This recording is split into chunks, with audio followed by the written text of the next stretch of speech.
നമുക്ക് full mark വാങ്ങി തരുന്നതിൽ വലിയൊരു പങ്കുള്ള ഒരാളാണ് നമ്മുടെ നോട്ട് എന്ന് പറയുന്നത്. അപ്പോൾ ഈ ഒരു നോട്ട് എങ്ങനെയാണ് കറക്റ്റായിട്ട് ഉണ്ടാക്കേണ്ടത് എന്നുള്ളത് പലർക്കും ഇപ്പോഴും വലിയ ധാരണ ഇല്ലാത്തൊരു കാര്യമാണ്. അപ്പോൾ അതുകൊണ്ടാണ് മിസ് വിചാരിച്ചു എന്നാൽ പിന്നെ ഇന്നത്തെ വീഡിയോ അതങ്ങോട്ട് ആയിക്കോട്ടെ എന്നങ്ങോട്ട് ഞാനങ്ങോട്ട് തീരുമാനിച്ചു. ഓക്കെ, കാരണം പലരും നമ്മളിത് കുറേ കഴിഞ്ഞ് പറഞ്ഞു കൊടുത്തിട്ട് കാര്യമൊന്നുമില്ല. അപ്പോൾ നിങ്ങൾ എൻ്റെ മിസ്സിൻ്റെ അടുത്ത് ചോദിക്കും, മിസ് ഇതൊക്കെ മുന്നേ ഒന്ന് പറഞ്ഞുവിടായിരുന്നു, ക്ലാസ്സൊക്കെ സ്റ്റാർട്ട് ചെയ്യുന്നതിന് മുന്നേ പറഞ്ഞിരുന്നെങ്കിൽ ഞങ്ങളതൊക്കെ ചെയ്തേനെ. ഇതിപ്പോൾ എക്സാം ഒക്കെ ആവുന്ന സമയത്ത് ബാക്കി എല്ലാവരും നോട്ടൊക്കെ ഉണ്ടാക്കി കഴിഞ്ഞ് ഞങ്ങളിത് എങ്ങനെ വായും തുറന്നിങ്ങനെ ഇരിക്കുകയാണ്. അപ്പോൾ ഇതൊക്കെ ഒന്ന് മുന്നേ പറയണ്ടേ മിസ് എന്നുള്ള കംപ്ലയിൻസ് ഒക്കെ നിങ്ങൾ എന്നെ എൻ്റെ അടുത്ത് പറയും. അപ്പോൾ അത് മനസ്സിലാക്കിക്കൊണ്ട് തന്നെ മിസ് എന്ത് ചെയ്ത് തരുന്നുണ്ട്, നിങ്ങൾക്ക് വേണ്ടിയിട്ട് നമ്മുടെ ക്ലാസ്സൊക്കെ സ്റ്റാർട്ട് ചെയ്യുന്നതിന് മുന്നേ തന്നെ നിങ്ങൾക്ക് പറഞ്ഞു തരാണ് എങ്ങനെ ഒരു അടിപൊളി നോട്ട് ഉണ്ടാക്കാം. ഓക്കെ, അപ്പോൾ ഇതെല്ലാവരും എന്ത് ചെയ്യുക, നല്ലോണം ശ്രദ്ധിച്ച് മനസ്സിലാക്കി വെക്കുക. അപ്പോൾ ഈ കാര്യങ്ങളൊക്കെ ഇത്തവണ ഈ ഒരു വർഷം നമ്മൾ എന്ത് ചെയ്യുന്നു, ഫുൾ ഫ്രഷ് ആയിട്ട് നല്ല എനർജിയിൽ നമ്മൾ സ്റ്റാർട്ട് ചെയ്യാൻ പോവുകയാണെങ്കിൽ എല്ലാവർക്കും ആ ഒരു ഭയങ്കര എന്താ പറയുക, ആ ഒരു എക്സൈറ്റ്മെൻ്റ് ഒക്കെ ഇല്ലേ. അപ്പോൾ ആ ഒരു എക്സൈറ്റ്മെൻറ്റിൽ നമ്മൾ എന്ത് ചെയ്യണം, നമ്മൾക്ക് ഇനി അങ്ങോട്ടുള്ള ക്ലാസ്സുകളിലൊക്കെ നമ്മൾ അടിപൊളിയായിട്ട് നല്ല കിടിലമായിട്ടുള്ള നോട്ടുകൾ നമ്മൾ ഉണ്ടാക്കാനായിട്ട് തുടങ്ങണം. Okay, ready guys? അപ്പോൾ ഇത് എല്ലാവരും എന്ത് ചെയ്യണം, ഒരു പ്രോമിസ് തരണം. ഞാനിങ്ങനെ വെറുതെ പറഞ്ഞൊരു കാര്യമില്ലല്ലോ, ഇതെല്ലാവരും എന്ത് ചെയ്യണം, മിസ്സിന് പ്രോമിസ് തരണം. വേണമെങ്കിൽ ഒരു പിങ്കി പ്രോമിസ് ആയിക്കോട്ടെ, അല്ലെ കുറച്ചൊരു ഗുമ്മിന്. ഓക്കെ, അപ്പോൾ എല്ലാവരും എന്ത് ചെയ്യണം, എല്ലാവരും ഈ ഒരു വീഡിയോൻ്റെ അടിയിൽ ഇനി മുതൽ നിങ്ങൾ കറക്റ്റായിട്ട് ക്ലാസ്സിന് നോട്ട് സ്വന്തമായിട്ട് ഉണ്ടാക്കുമെന്നാണെന്നുണ്ടെങ്കിൽ ആ ഒരു പ്രോമിസ് എന്ത് ചെയ്യണം, മിസ്സിന് ഇവിടെ തരണം. Okay, ready? അപ്പോൾ കമൻറ്റ് ബോക്സിൽ ഞാൻ നോക്കും എത്ര പിങ്കി പ്രോമിസ് വന്നിട്ടുണ്ടെന്നുള്ളത്. റെഡി? പിങ്കി പ്രോമിസിലും വെറും പ്രോമിസ് ആയാലും കുഴപ്പമില്ല, ഞാൻ അങ്ങനെ ഏറ്റെടുക്കും. Okay, ready? അപ്പോൾ അങ്ങനെയാണെന്നുണ്ടെങ്കിൽ എങ്ങനെ നോട്ട് ഉണ്ടാക്കാം എന്നുള്ളത് നമുക്ക് നോക്കി നോക്കാം. അപ്പോൾ ഫസ്റ്റ് നമുക്ക് എന്ത് വേണം, ഓരോ സബ്ജക്റ്റിനും ഓരോ നോട്ട് വേണം. അത് കുറേ പേരിങ്ങനെ മടിയൊക്കെ പിടിച്ച് ഒരൊറ്റ ബുക്കിൽ തന്നെ പല സബ്ജക്റ്റുകൾ എഴുതുന്ന ടീംസ് ഉണ്ടായിരിക്കും. ഇപ്പോൾ ടീച്ചേഴ്സ് ഇപ്പോൾ ക്ലാസ്സിൽ കാണുന്നുണ്ടെങ്കിൽ ഇപ്പോൾ ഹിന്ദി ആദ്യം എഴുതി, പിന്നെ അതേ അതിൻ്റെ അടിയിലായിട്ട് നേരെ ഇംഗ്ലീഷ്, പിന്നെ അതിൻ്റെ അടിയിലായിട്ട് നേരെ സയൻസ്, അങ്ങനെയുള്ള പരിപാടി നമുക്ക് നടക്കില്ല. ഓക്കെ, ഓരോ സബ്ജക്റ്റിനും നോട്ട് വേണം. കാരണം ഈ നോട്ട് പിന്നീട് സൂക്ഷിച്ച് വെക്കുകയും ചെയ്യണം.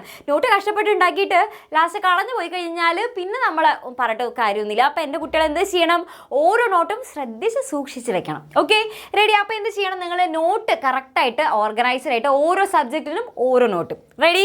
അത് പക്കാ ഡീലല്ലേ? റെഡി. അത് അച്ഛനോട് അമ്മയോടൊക്കെ ഒന്ന് പറഞ്ഞു കേട്ടോ, നോട്ട് ഓരോ സബ്ജക്റ്റും ഓരോ നോട്ട് വേണം, എനിക്കത് വാങ്ങി തരണം എന്ന് തന്നെ പറഞ്ഞു. ഓക്കെ, ഇനി എങ്ങനെയാണ് എഴുതേണ്ടത് എന്നുള്ളതാണ് ഒന്നാമത്തെ കാര്യം. നിങ്ങൾക്ക് നമ്മുടെ ബാച്ചിലെ ഏറ്റവും സ്പെഷ്യൽ ആയിട്ടുള്ള ഒരു ഫീച്ചറാണ് നമ്മൾ നോട്ട്സ് തരും എന്നുള്ളത്. ഓക്കെ, അപ്പം നിങ്ങൾ കഷ്ടപ്പെട്ട് ടെക്സ്റ്റ് ബുക്കിൽ നിന്ന് എന്ത് ചെയ്യേണ്ട, ഷോർട്ടാക്കി കഷ്ടപ്പെട്ട് എടുക്കേണ്ട ആവശ്യമൊന്നുമില്ല. നമ്മൾ തന്നെ നിങ്ങൾക്ക് വേണ്ടിയിട്ട് മാക്സിമം ഷോർട്ടാക്കിയിട്ടുള്ള നോട്ട്സ് നമ്മൾ തരുന്നുണ്ട്.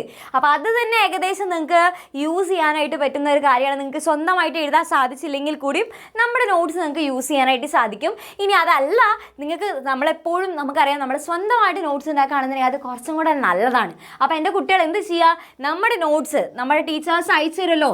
നിങ്ങൾക്ക് ഓരോ ക്ലാസ് കഴിയുമ്പോൾ എന്ത് ചെയ്തു തരും, നമ്മുടെ ടീച്ചേഴ്സ് നിങ്ങൾക്ക് നോട്ട്സ് അയച്ചു തരും, PDF ആയിട്ടുള്ള നോട്ട് അയച്ചു തരും. അപ്പോൾ ആ നോട്ടിൽ നിന്നും എന്ത് ചെയ്യുക, അതിൽ നമുക്കറിയാം ഒബ്വിയസ്ലി കുറച്ച് പിക്ചേഴ്സൊക്കെ ഉണ്ടാവും അല്ലേ. അപ്പോൾ ആ പിക്ചേഴ്സൊക്കെ മാറ്റി വെച്ച് നമുക്ക് ആവശ്യമുള്ള പോയിന്റുകൾ മാത്രം വളരെ ഇമ്പോർട്ടൻ്റ് ആയിട്ടുള്ള ഷോർട്ട് ആയിട്ടുള്ള രീതിയിൽ കുറേ പരത്തി എഴുതുകയാണെങ്കിൽ പിന്നെ അതിന് നമ്മൾ കഷ്ടപ്പെട്ട് ഷോർട്ട് നോട്ട് എന്ന് പറയേണ്ട ആവശ്യമില്ലല്ലോ അല്ലേ. അപ്പോൾ അതുകൊണ്ട് തന്നെ എന്ത് ചെയ്യുക, പരീക്ഷയുടെ തലേദിവസമൊക്കെ നോക്കണം എന്നുണ്ടെങ്കിൽ ഏറ്റവും ഷോർട്ട് ആയിരിക്കണം. നമുക്ക് കുറേ പരത്തി എഴുതിയിട്ട് നമുക്ക് പരീക്ഷയുടെ തലേദിവസം നോക്കാനുള്ള നേരം ഉണ്ടാവില്ല. അപ്പോൾ അതുകൊണ്ട് ഇപ്പം നമ്മൾ ചെയ്യുന്നതൊക്കെ എവിടെയോ യൂസ്ഫുൾ ആകുക, പരീക്ഷയുടെ സമയത്താണ് നമുക്കിത് റിവിഷൻ ചെയ്യാനായിട്ട് ഉപകാരമാവുക. ഓക്കെ, അപ്പോൾ എൻ്റെ കുട്ടികൾ എന്ത് ചെയ്യണം, നമ്മുടെ PDF നോട്ടുകൾ നിങ്ങൾക്ക് നമ്മൾ അയച്ചു തരുന്ന PDF നോട്ടുകൾ, അത് നമ്മുടെ ബാച്ചിലർ സ്റ്റുഡൻസിനാണ് നമ്മൾ ഡീറ്റെയിൽ ആയിട്ടുള്ള അടിപൊളിയായിട്ട് PDF നോട്ടുകൾ നമ്മൾ കൊടുക്കുന്നുണ്ടായിരിക്കുക.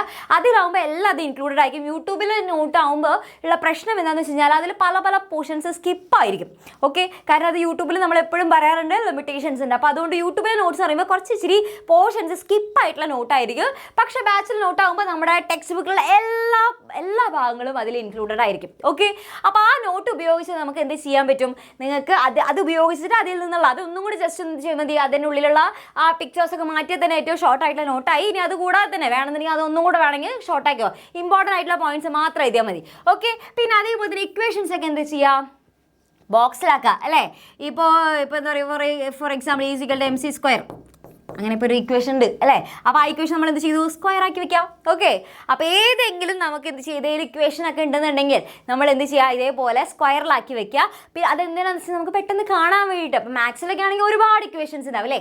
അപ്പോൾ നിങ്ങൾ എന്ത് ചെയ്യുക? ഇതേപോലെ സ്ക്വയർ ആക്കി വെക്കുക. പിന്നെ അല്ലാന്നുണ്ടെങ്കിൽ ഇപ്പോൾ നമ്മുടെ ബയോളജിയിലൊക്കെ ആണെന്നുണ്ടെങ്കിൽ ഇമ്പോർട്ടൻ്റ് ആയിട്ടുള്ള പോയിന്റ്സ് ഒക്കെ ഉണ്ടായിരിക്കും. അതൊക്കെ നിങ്ങൾ എന്ത് ചെയ്യുക? അണ്ടർലൈൻ ചെയ്യുക, അല്ലെങ്കിൽ സ്റ്റാർ ഇട്ട് വെക്കുക. ഇമ്പോർട്ടൻ്റ് ആയിട്ട് ടോപ്പിക്സ് ഒക്കെ ഇപ്പോൾ സോഷ്യലൊക്കെ നമുക്ക് ഇമ്പോർട്ടൻ്റ് ആയിട്ട് ടോപ്പിക്സ് ഒക്കെ ഉണ്ടാവുമല്ലോ, അതൊക്കെ വളരെ സിമ്പിളായിട്ട് പോയിന്റ് ആയിട്ട് എഴുതാം. ഓക്കെ, ഓൾറെഡി നമ്മൾ പോയിന്റ് ആയിട്ടാണ് നമ്മുടെ PDF-ൽ തരുന്നുണ്ടായിരിക്കുക.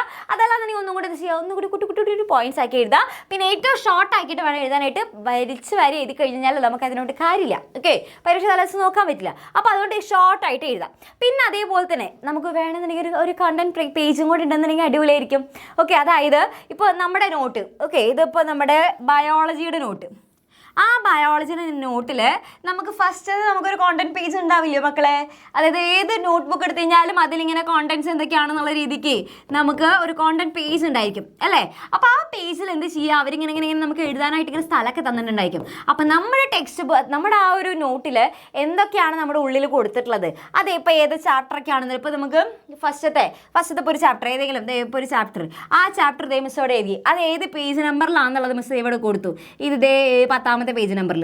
ഓക്കെ, പിന്നെ അടുത്തതും ഇതേപോലെ കൊടുത്തു. അടുത്തത് അപ്പോൾ അത് 20ാമത്തെ പേജിലാണുള്ളത്. അടുത്തത് 30ാമത്തെ പേജിൽ. അപ്പോൾ അങ്ങനെ ഇതെന്താ ചെയ്യുന്നത് വെച്ച് കഴിഞ്ഞാൽ പരീക്ഷയുടെ തലേ ദിവസം നോക്കുമ്പോൾ നമുക്ക് അയ്യോ ഇത് എവിടെയായിരുന്നു ഞാൻ എഴുതി വെച്ചത്, കാണുന്നില്ലല്ലോ എന്ന് തപ്പിയെടുക്കേണ്ട ആവശ്യമില്ല. എൻ്റെ കുട്ടികൾക്ക് എന്താ ചെയ്താൽ മതി? ഈ ഒരു കോണ്ടന്റ് പേജ് നോക്കുക, ജസ്റ്റ് 20ാമത്തെ പേജ് നമ്പർ അല്ലേ? ഓക്കെ, ആ 20ാമത്തെ പേജ് നമ്പർ നോക്കിയാൽ മതി. സിമ്പിൾ. ഇത് കുറച്ച് നേരം കഷ്ടപ്പെട്ട് ആ പേജ് നമ്പർ ഒരു 10 മിനിറ്റ് മാറ്റി വെക്കേണ്ട ആവശ്യമുള്ളത് ഈ പേജ് നമ്പർ ഒന്ന് സെറ്റാക്കാനായിട്ട്. ഓക്കെ, അധികം സമയമൊന്നും മാറ്റി വെക്കേണ്ട ആവശ്യമൊന്നുമില്ല. ഓക്കെ, അപ്പോൾ പേജ് നമ്പർ ഇടാം ജസ്റ്റ്. അപ്പോൾ ഈ കോണ്ടന്റ് പേജിൽ നമ്മൾ നേരെ പേജ് നമ്പർ ഇട്ട് കഴിഞ്ഞാൽ നമുക്ക് എന്ത് ചെയ്യാൻ പറ്റും? സിമ്പിളായിട്ട് ആ പേജ് ഏതാണെന്നുള്ളത് പെട്ടെന്ന് നോക്കിയെടുക്കാൻ പറ്റും. Okay, ready? ഇനി അടുത്തത് അപ്പോൾ വേണമെങ്കിൽ ചാപ്റ്റർ വൈസ് ആയിട്ട് കൊടുക്കാം, അല്ലെങ്കിൽ ടോപ്പിക് വൈസ് ആയിട്ട് കൊടുക്കുക. ഏത് ടോപ്പിക്കാണുള്ളത് എന്നുള്ള രീതിക്ക് കൊടുക്കുക, അത് നിങ്ങളുടെ ഇഷ്ടം. പിന്നെ അതേപോലെ തന്നെ എന്ത് ചെയ്യുക? ഇതേപോലത്തെ സ്റ്റിക്കി ആയിട്ടുള്ള നോട്ട്സ് അത് വളരെയധികം ഹെൽപ്ഫുൾ ആയിരിക്കും. ഇപ്പോൾ നമുക്ക് ഇപ്പോൾ ഒരു നോട്ട് നമ്മൾ എഴുതി അല്ലേ, അപ്പോൾ നമുക്ക് തോന്നുന്നു അതിൽ ഈ ഒരു കാര്യം അതിലേക്ക് ആഡ് ആക്കാനുണ്ടായിരുന്നു, അത് അറിഞ്ഞിരുന്നെങ്കിൽ കുറച്ചുകൂടി നല്ലതായിരുന്നു. അപ്പോൾ അങ്ങനെയുള്ള കാര്യങ്ങളൊക്കെ നമുക്ക് എന്ത് ചെയ്യാം? ഇതേപോലെ സ്റ്റിക്കി നോട്ട്സ് വെച്ചിട്ട് നമുക്ക് നമ്മുടെ നോട്ടിൽ തന്നെ ഒട്ടിച്ച് വെക്കാം. അല്ലെങ്കിൽ നമുക്ക് നമ്മൾ പഠിക്കുന്ന ചുമരിലൊക്കെ നമുക്ക് വേണമെങ്കിൽ ഒട്ടിച്ച് വെക്കാം. അതേ വൃത്തിയേടാക്കാത്ത തരത്തിൽ കേട്ടോ. അമ്മയും അച്ഛനൊന്നും അടിയൊന്നും കിട്ടരുത്. ആ രീതിയിൽ വൃത്തിയേടാക്കാത്ത തരത്തിൽ നമുക്ക് പഠിക്കുന്ന നമ്മുടെ പഠനമുറിയിലൊക്കെ നമുക്ക് എന്ത് ചെയ്യാൻ പറ്റും? ഇതേപോലെ ഒട്ടിച്ചൊക്കെ വെക്കാൻ പറ്റും. അപ്പോൾ ഇമ്പോർട്ടൻ്റ് ആയിട്ടുള്ള ഇക്വേഷൻസോ അല്ലെങ്കിൽ നമ്മൾ എന്തെങ്കിലും കോഡൊക്കെ വെച്ച് പഠിക്കില്ലേ, ആ കോഡുകളൊക്കെ നിങ്ങൾക്ക് എന്ത് ചെയ്യാൻ പറ്റും? ഇതേപോലെ സ്റ്റിക്കി നോട്ട്സ് വെച്ചിട്ട് ഒട്ടിച്ച് വെക്കാനായിട്ട് പറ്റും. അപ്പോൾ അത് നല്ലതാണ്. അപ്പോൾ പരീക്ഷയുടെ നോക്കുന്ന സമയം നമുക്ക് പെട്ടെന്ന് എന്ത് ചെയ്യാൻ പറ്റും? പെട്ടെന്ന് മനസ്സിലാക്കാൻ പറ്റും. പിന്നെ നമ്മൾ നോട്ട് എഴുതുമ്പോൾ എന്തോ ഇതിലിങ്ങനെ ഫ്ലോയിൽ ഇങ്ങനെ പറഞ്ഞിട്ട് ഇങ്ങനെ എന്തോ നോക്കി ഇങ്ങനെ എഴുതുന്ന പോലെ അങ്ങനെ വെറുതെ അങ്ങ് എഴുതി പോരുത്. എപ്പോഴും നമ്മൾ എന്ത് ചെയ്യണം? എന്ത് എഴുതുമ്പോഴും നമ്മൾ എന്ത് ചെയ്യണം? നന്നായിട്ട് ആലോചിച്ചിട്ട് തിങ്ക് ചെയ്തിട്ട് വേണം എഴുതാനായിട്ട്. കാരണം എന്നാലാണ് നമുക്കത് എഴുതുന്ന സാധനം എന്താണെന്നുള്ളത് നമുക്ക് ഒന്നും കൂടെ മനസ്സിലാവുള്ളൂ. അപ്പോൾ ശരിക്കും പറഞ്ഞ ഒരു റിവിഷനാണ്. അപ്പം നമ്മുടെ ബ്രെയിനിൽ അതിങ്ങനെ സെറ്റായിക്കൊണ്ടിരിക്കാനായിട്ട് അത് ഹെൽപ്പ് ചെയ്യും. ഓക്കെ, വെറുതെ ഇങ്ങനെ തോന്നിയ പോലെ ഇങ്ങനെ എഴുതിക്കൊണ്ടിരിക്കാതെ എഴുതുന്ന സാധനം എന്താണെന്നുള്ളത് ചിന്തിച്ചിട്ട് എഴുതാം. ഓക്കെ, അപ്പം നമുക്കത് ഒന്നും കൂടെ നല്ല അടിപൊളിയായിട്ട് മനസ്സിലാക്കാനായിട്ട് സഹായിക്കും. ഓക്കെ, പിന്നെ അതേപോലെ തന്നെ ഈ നമ്മുടെ നോട്ടിൽ നമുക്ക് എന്ത് ചെയ്യാൻ പറ്റും? ഇതേപോലത്തെ ഹൈലൈറ്റേഴ്സ് ഇല്ലേ, അത് യൂസ് ചെയ്യും. ഇപ്പം ബയോളജിയിലൊക്കെ എന്തെങ്കിലും ടേംസോ അല്ലെങ്കിൽ ഇമ്പോർട്ടൻ്റ് ആയിട്ടുള്ള പോയിന്റ്സ് ഒക്കെ ഉണ്ടെന്നുണ്ടെങ്കിൽ നമുക്ക് എന്ത് ചെയ്യാൻ പറ്റും? ഇതേപോലെ ഹൈലൈറ്റർ ഉപയോഗിച്ചിട്ട് ഇങ്ങനെ വരച്ച് വയ്ക്കാം. അപ്പം നമുക്ക് എന്ത് ചെയ്യാൻ പറ്റും? അത് ഇമ്പോർട്ടൻ്റ് ആയിട്ടുള്ള ടോപ്പിക്കാണ്, ഇമ്പോർട്ടൻറ്റ് പോയിന്റ് ആണെന്നുള്ളത് മനസ്സിലാക്കാൻ പറ്റും. ഇതൊക്കെ റിവിഷൻ ചെയ്യുമ്പോൾ നമുക്ക് എന്ത് ചെയ്യാൻ പറ്റും? സിമ്പിളായിട്ട് ഇത് ഈ ഭാഗത്താണുള്ളതെന്നുള്ളത് നമുക്ക് പെട്ടെന്ന് കണ്ടുപിടിക്കാനായിട്ട് പറ്റും. ഓക്കെ, പിന്നെ നമ്മൾ വെറുതെ നോട്ട് ഉണ്ടാക്കി വെച്ചിട്ട് കാര്യമില്ല, അത് നമ്മൾ എന്ത് ചെയ്യണം? റിവൈസ് ചെയ്യണം. റിവിഷൻ വളരെ ഇമ്പോർട്ടൻ്റ് ആണ്. അത് എപ്പോഴൊക്കെ റിവൈസ് ചെയ്യണം? നമ്മൾ പലതരത്തിൽ നമുക്ക് റിവിഷൻ നടത്താനായിട്ട് സാധിക്കും. ഒന്നില്ലെങ്കിൽ നമ്മൾ എന്ത് ചെയ്യുക? നോട്ട് എഴുതി കഴിഞ്ഞാൽ ജസ്റ്റ് അടച്ചു വയ്ക്കാം. അതിന് മനസ്സിലിങ്ങനെ ആലോചിക്കുക എന്തൊക്കെ കാര്യങ്ങളാണ് നമ്മൾ പഠിച്ചത്, ഇതുവരെയുള്ള ടോപ്പിക്കിൽ നമ്മൾ എന്തൊക്കെ കാര്യങ്ങൾ പഠിച്ചു, എന്തൊക്കെ എഴുതി എന്നുള്ള നമ്മൾ എന്ത് ചെയ്യുക? വേഗം അടച്ചു വയ്ക്കുക. ടോപ്പിക് എഴുതി അടച്ചു വയ്ക്കുക, ആലോചിക്കാം. ഓക്കെ, അതാണ് ആക്റ്റീവ് റീകോൾ എന്ന് പറയുന്നത്. അടച്ചു വയ്ക്കാൻ നോക്കുക, ഹൈഡ് ചെയ്ത് വെച്ചിട്ട് നമ്മൾ പിന്നെ നോക്കരുത്, ഇങ്ങനെ ഇടം കണ്ടിട്ട് നോക്കരുത്. പണ്ട് മിസ്സിന് അങ്ങനെ ഒരു പണി ഉണ്ടായിരുന്നു. മിസ് ഇത് ചെയ്തായിരുന്നു, നല്ല അടിപൊളി നമുക്ക് വർക്കാവുന്ന പരിപാടിയാണ്. പക്ഷെ എന്ത് ചെയ്യുമോ? ഞാൻ അങ്ങനെ ഇടങ്കണ്ടിട്ട് കിട്ടാണ്ടായിക്കഴിഞ്ഞാൽ ഞാൻ ഇങ്ങനെ ഇടങ്കണ്ടിട്ടൊക്കെ നോക്കും. അങ്ങനെ നോക്കരുത്.